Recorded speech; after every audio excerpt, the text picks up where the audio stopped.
अमावस्या की रात को कुछ लोग गलती से एक मॉल के अंदर फंस जाते हैं। लेकिन कुछ देर वहां पर बिताने के बाद उन सभी लोगों के साथ पैरानॉर्मल घटनाएं होना शुरू हो जाती है। वो आत्मा इन लोगों के सामने ही एक लड़की को जान से मार देती है। अब ये सब कुछ देखकर ये सभी लोग बहुत ज्यादा डर जाते हैं और इस मॉल से बाहर निकलने का रास्ता ढूंढने लगते हैं। लेकिन ये मॉल चारों तरफ से लॉक हो गया था, इसलिए ये लोग यहाँ से निकल नहीं पा रहे थे। तो दोस्तों, अब ये आत्मा किसकी है और मॉल में आए लोगों को वो क्यों मार रही है? क्या मॉल में फंसे ये लोग यहाँ से सही सलामत बाहर निकल पाएंगे? यही देखेंगे हम आज की हॉरर कॉमेडी मूवी में। दोस्तों, इस मूवी की कहानी बहुत ज्यादा इंटरेस्टिंग है, इसलिए वीडियो को एंड तक जरूर देखना। आपको एक बढ़िया क्लाइमैक्स भी देखने को मिलेगा। तो दोस्तों, मेरा नाम है किरण और आप देख रहे हैं हॉरर बॉक्स हिंदी। अगर आपको भी ऐसे ही साउथ की हॉरर मूवीज देखना पसंद है तो हमारे चैनल को सब्सक्राइब जरूर कीजिए, क्योंकि हम आपके लिए ऐसे वीडियोस लाते रहते हैं। तो चलिए बिना किसी देरी के शुरू करते हैं आज की कहानी। कहानी की शुरुआत होती है एक मॉल से। हम देखते हैं कि सुबह सुबह वहाँ का स्टाफ मॉल की साफ सफाई कर रहा होता है। तभी एक जगह पर एक महिला झाड़ू लगा रही होती है और वो अपने सामने देखती है कि एक आदमी फांसी लगाकर वहाँ पर लटक रहा होता है। अब ये सब कुछ देखकर वो बहुत ज्यादा घबरा जाती है और जोर से चिल्लाती है। तो उसका आवाज सुनकर बाकी का स्टाफ भी वहाँ पर आ जाता है और ये नजारा देखकर उन सभी के होश उड़ जाते हैं। उस मॉल में काम करने वाला हाउसकीपिंग सुपरवाइजर रमेश कहता है कि ये तो अर्जुन है, इसके साथ ये क्या हो गया? मुझे ये बात सर को बतानी होगी। और वो मॉल के बिजनेस मैनेजर वीर को कॉल करता है। रमेश बताता है कि सर, हमारा सीसीटीवी ऑपरेट करने वाला अर्जुन मॉल के अंदर मर गया है। और अब ये बात सुनकर वीर भी शॉक रह जाता है। ये सुनकर वो परेशान हो जाता है और कहता है कि ये तुम क्या कह रहे हो, ऐसा कैसे हो सकता है? अब उसके थोड़ी देर बाद हम देखते हैं कि वीर मॉल पहुंच जाता है और वो देखता है तो सच में अर्जुन की मौत हो चुकी थी। और दोस्तों, ये सीन यहीं पर कट हो जाता है। अब उसके अगले सीन में हम देखते हैं एक लड़के और एक लड़की को जो कि एक गांव से भाग रहे होते हैं। उनके पीछे गुंडे पड़ चुके थे और वो हर जगह से उनका पीछा करने लगते हैं। दरअसल दोस्तों, यहाँ पर हमें पता चलता है कि उस लड़के का नाम होता है दिलीप और उस लड़की का नाम होता है मीनाक्षी। ये दोनों एक दूसरे के साथ बहुत ज्यादा प्यार करते हैं, लेकिन मीनाक्षी के पिताजी को ये रिश्ता मंजूर नहीं था, इसलिए वो उनकी शादी के लिए मना कर देते हैं। लेकिन दिलीप और मीनाक्षी एक दूसरे से बहुत ज्यादा प्यार करते थे और वो दोनों एक दूसरे से अलग नहीं रह सकते थे, इसलिए वो भागकर शादी करने का फैसला करते हैं। अब इन लोगों को भागते भागते रात हो जाती है और वो अपने गांव से हैदराबाद सिटी पहुंच जाते हैं और ये गुंडे भी उनका पीछा करते करते हैदराबाद आ जाते हैं। हैदराबाद की बहुत सारी जगहों पर ढूंढने के बाद भी उन लोगों को वो दोनों नहीं मिलते, इसलिए गुंडे मीनाक्षी के पिताजी को कॉल करते हैं और बताते हैं कि हमने उन दोनों को बहुत ढूंढा लेकिन वो लोग हमें नहीं मिले। मीनाक्षी के पिताजी कहते हैं कि नहीं मिले, इसका क्या मतलब है? मैं कुछ सुनना नहीं चाहता, पुलिस में कंप्लेंट कर दो। हमारे हैदराबाद में बहुत सारी पहचान है, इसलिए वहाँ के लोकल गुंडों के साथ कांटेक्ट करके उन लोगों को कैसे भी करके ढूंढ कर निकालो, फिर उस लड़के को मार देना और मेरी बेटी को मेरे पास वापस लेकर आना। मैं किसी भी हालत में उन दोनों को एक होने ही नहीं दूंगा। खैर, अब उसके बाद हमें फिर से मॉल का सीन दिखाया जाता है। दो लड़कियां वहाँ पर काम करने वाले कालिदास के पास आती है और उसे कुछ साड़ियाँ दिखाने के लिए कहती है। अब ये जो कालिदास है उसकी गर्दन मुड़ी हुई थी और वो हकलाते हुए बोलता था। वो उन लड़कियों के साथ थोड़ा सा हंसी मजाक करने लगता है, लेकिन उन लड़कियों को लगता है कि कालिदास उनको परेशान कर रहा है, इसीलिए वो सुपरवाइजर को बुलाकर उनकी कंप्लेंट कर देती है। अब सुपरवाइजर कालिदास को डांटता है और वहां से जाने के लिए कहता है। अब कालिदास को भी बहुत ज्यादा गुस्सा आ गया था, इसलिए वो भी वहां से किसी दूसरे एरिया में चला जाता है। तभी हम यहाँ पर देखते हैं कि दिलीप और मीनाक्षी भी इस मॉल के अंदर आ जाते हैं। यहाँ आने के बाद दिलीप अपने दोस्त को कॉल करता है और उससे पूछता है कि अरे तू कहाँ पर है, हम दोनों हैदराबाद आ गए हैं। उसका दोस्त कहता है कि तुम्हारा इंतजार करते करते मैं परेशान हो गया था, लेकिन तुम टाइम पर नहीं आए और गांव में कुछ अर्जेंट काम आ गया था, इसलिए मुझे तुरंत ही गांव आना पड़ा। कल सुबह तक मैं हैदराबाद पहुंच जाऊंगा, तो बस आज की रात किसी होटल में निकाल ले। कल हम तुम दोनों की शादी कर देंगे, फिर तुम दोनों का कोई भी बाल विवाह नहीं कर सकता। तो अब दिलीप भी ठीक है ऐसा कहकर फोन को रख देता है। मीनाक्षी उससे पूछती है कि अब हम क्या करेंगे? दिलीप कहता है कि तुम टेंशन मत लो, हम यहाँ पर कुछ ना कुछ जुगाड़ कर ही लेंगे। अब उसके कुछ देर बाद हम देखते हैं कि बहुत रात हो जाती है और पूरा मॉल खाली हो जाता है। सभी लोग घर जाने के बाद दीपक और मीनाक्षी उसी मॉल के अंदर छुप जाते हैं। अब वहाँ का वॉचमैन लास्ट की फेरी मारता है और सारी लाइट बंद कर देता है, फिर मॉल के शटर को लॉक करके वहां से चले जाते हैं। अब उसके बाद यहाँ पर आधी रात को मॉल के अंदर कोई भी नहीं था, इसीलिए मीनाक्षी अपने मन पसंदीदा कपड़े पहन लेती है और अपनी इतनी सुंदर गर्लफ्रेंड को देखकर दिलीप उसकी तारीफ करने लगता है। उसके बाद ये दोनों ही वहाँ के रेस्ट रूम में आकर आराम करने लगते हैं और मीनाक्षी उससे पूछती है कि दिलीप तुम मेरा ख्याल तो रखोगे ना। दिलीप कहता है कि मीनाक्षी मैं तुमसे बहुत ज्यादा प्यार करता हूँ, तुम चिंता मत करो, मैं तुम्हें हमेशा खुशी रखूंगा।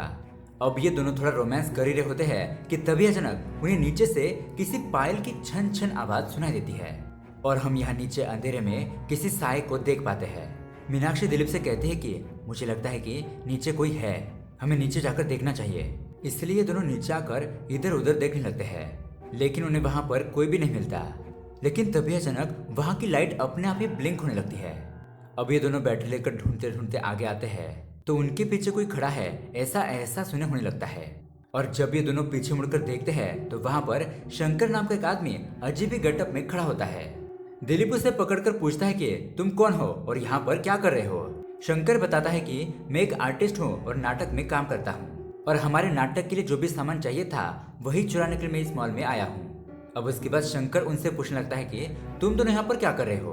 अब ये दोनों अपना नाम बताते हैं और उससे कहते हैं कि हम आज रात यहाँ पर छुपने के लिए आए हैं। शंकर कहता है कि तुम लोग झूठ मत बोलो, तुम लोग यहाँ पर गुटर को करने के लिए आए हो ना, मुझे सब पता है।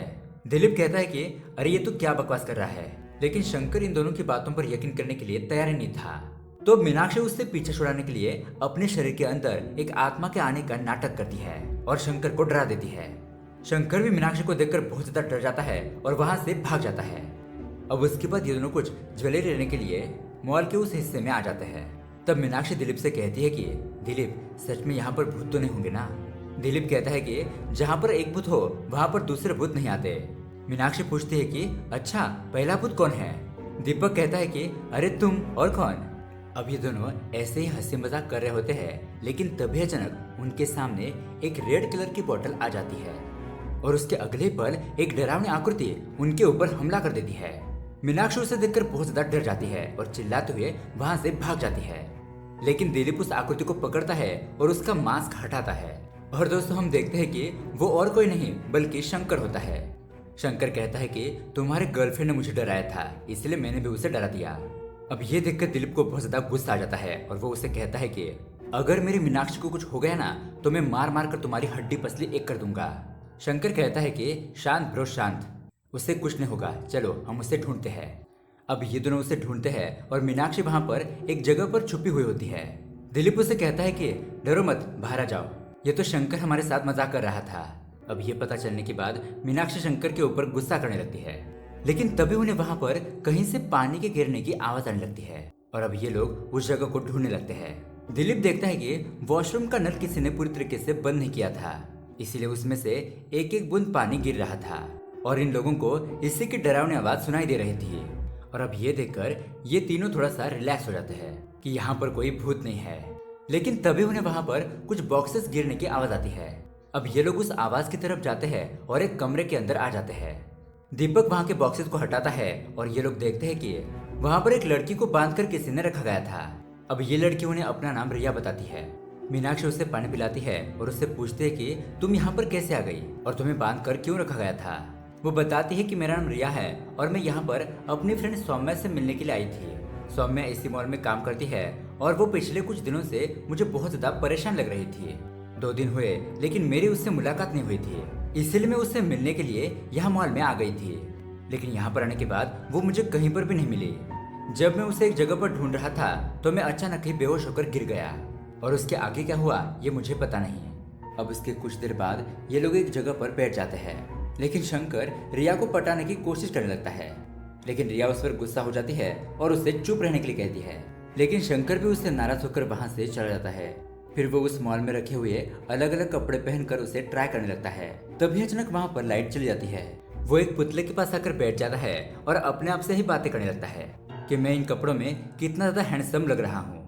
लेकिन तभी अचानक उसके साइड में कोई आकर बैठ जाता है।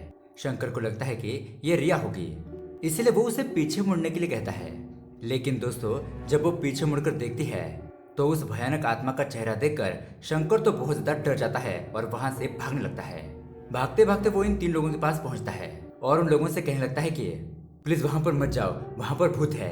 मैं सच बोल रहा हूँ, मैंने अपनी आंखों से देखा है, लगता है वो मुझे मार देगा, प्लीज मुझे बचा लो, चलो हम यहाँ से निकल जाते हैं। जिस पर दीपक कहता है कि हम यहाँ से बाहर नहीं जा सकते क्योंकि चारों तरफ से मॉल को बंद कर दिया गया है। कल सुबह जब मॉल खुलेगा तभी हम यहाँ से बाहर जा पाएंगे।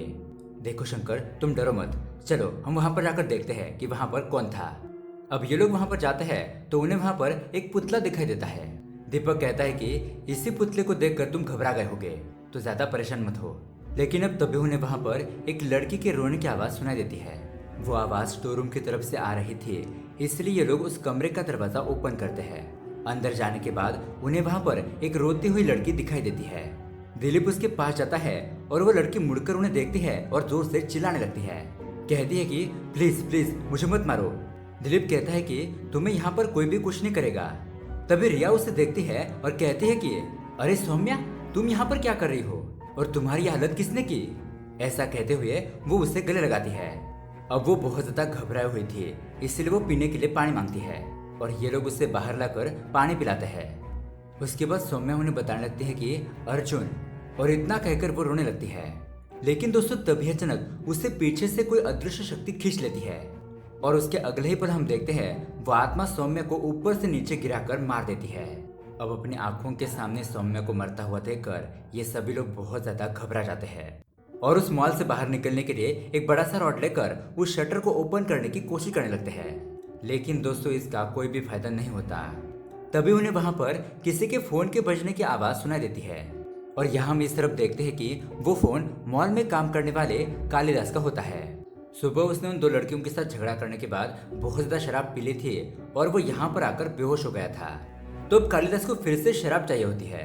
वहां पर उसे एक पुतला दिखाई देता है और वो उसे डांटते हुए बातें करने लगता है। लेकिन दोस्तों ये कोई पुतला नहीं था, बल्कि वो आत्मा थी और वो आत्मा उसे ऐसा मारती है कि वो सीधा ऊपर से नीचे आकर गिर जाता है। लेकिन तभी यहाँ पर कालिदास को अपने सामने चार लोग दिखाई देते हैं। मीनाक्षी उससे पूछते हैं कि अरे भाई तुम हो कौन? कालिदास कहता है कि थोड़ी दारू अंदर जाएगी तो सब कुछ बाहर आ जाएगा। अब कालिदास वहां से लॉकर रूम में जाता है, थोड़ी दारू पीता है और फिर से इन लोगों के पास आ जाता है और वो उन्हें बताता है कि मेरा नाम कालिदास है और मैं इसी मॉल में काम करता हूँ। अब दिलीप उसे बताता है कि अभी भी यहाँ पर हमारी आंखों के सामने एक आत्मा ने सौम्या नाम की लड़की को मार डाला। कालिदास कहता है कि मैं इतने सालों से यहाँ पर काम कर रहा हूँ, मुझे तो कोई भूल जैसा महसूस नहीं हुआ। अगर तुम लोग जो कह रहे हो वो सच है तो उस जगह पर लेकर चलो मुझे और मुझे सौम्या की बॉडी को दिखाओ। तो ये सभी लोग उस जगह पर जाते हैं, लेकिन सौम्या की लाश वहां पर नहीं होती है। अब ये देखकर ये लोग भी और भी ज्यादा डर जाते हैं। लेकिन कालिदास कहता है कि देखा, मैंने कहा था ना यहाँ पर कोई भी लाश नहीं है। अब उसके बाद शंकर उस मॉल से ब्लैक मैजिक का सारा सामान इकट्ठा करता है। वो एक जगह पर बैठकर कुछ अलग ही तरह का अनुष्ठान करने लगता है। दिलीप उससे पूछता है कि ये तुम क्या कर रहे हो?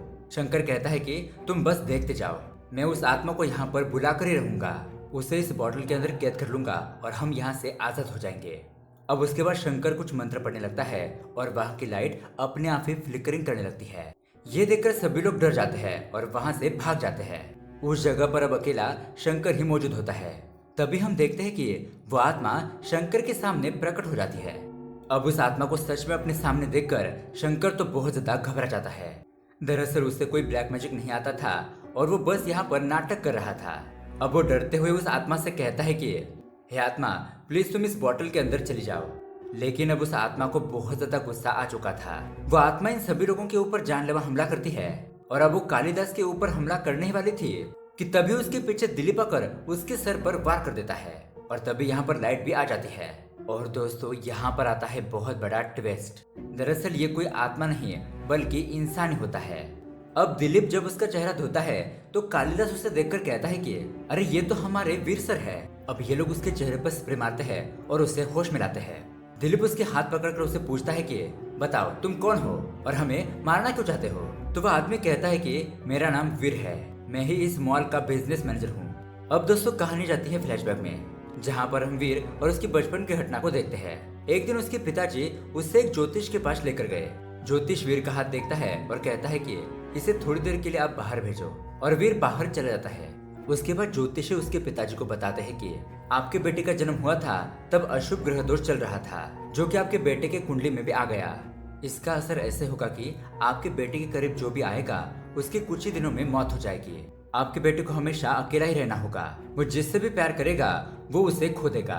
फिर वीर के पिताजी पूछते हैं कि क्या इसका कोई उपाय नहीं है? पंडित जी कहते हैं कि संडे के दिन वाली अमावस्या पर जिस लड़की का जन्म हुआ होगा उस लड़की की शादी अगर आपके बेटे के साथ हो जाए तो ये दोष मिट सकता है।